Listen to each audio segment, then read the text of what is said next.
La situation de l'Italie par rapport à la circulation de la désinformation sur les réseaux sociaux est assez catastrophique, affligeante, parce que selon un rapport qui a été réalisé par Meta, on a été les premiers en Europe pour circulation de fake news sur les réseaux sociaux. C'est quelque chose qui aujourd'hui doit nous induire en Italie, mais comme partout en Europe, à tirer la sonnette d'alarme, parce qu'il faut absolument arrêter cette pulvérisation des cerveaux qui est néfaste, je pense, au niveau individuel de nous tous, mais aussi au niveau continental. En tant qu'Européens, on doit arrêter d'être naïf. On a assisté ces dernières années à un phénomène assez extraordinaire, je pense, somme toute positif, c'est-à-dire on est de plus en plus face à une information sans frontières. De la même façon, on doit répondre aux dérives de cette information de façon unie au niveau continental, parce qu'au niveau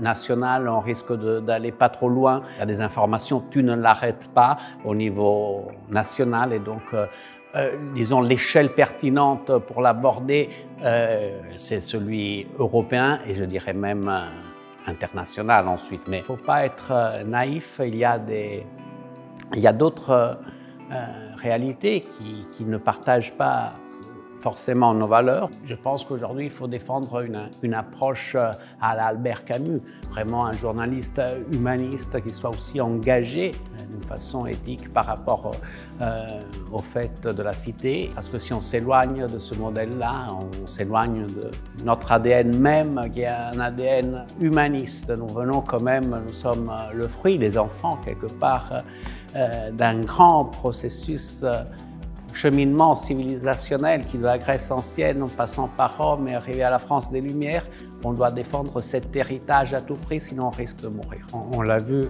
la lutte aux fake news et à la désinformation devient cruciale à l'approche des élections européennes, notamment. C'est un rendez-vous fondamental. Il y a des grands blocs, des grandes puissances qui ne partagent pas nos valeurs et qui veulent nous imposer d'autres modèles qui ne sont pas les nôtres, qui aujourd'hui sont sur le pied de guerre pour influencer les opinions publiques européennes et faire tout chambouler. Donc je pense qu'aujourd'hui, il y a un rôle crucial dans la défense, voilà, du pluralisme, du journalisme, de la vérification des sources et de l'information, aussi d'un point de vue, disons, démocratique. C'est un vrai enjeu de démocratie, et nous, on doit tout simplement faire bloc uni. C'est un petit peu le marqueur de notre continent, et on est toujours fort sur ce qu'on sait faire le mieux.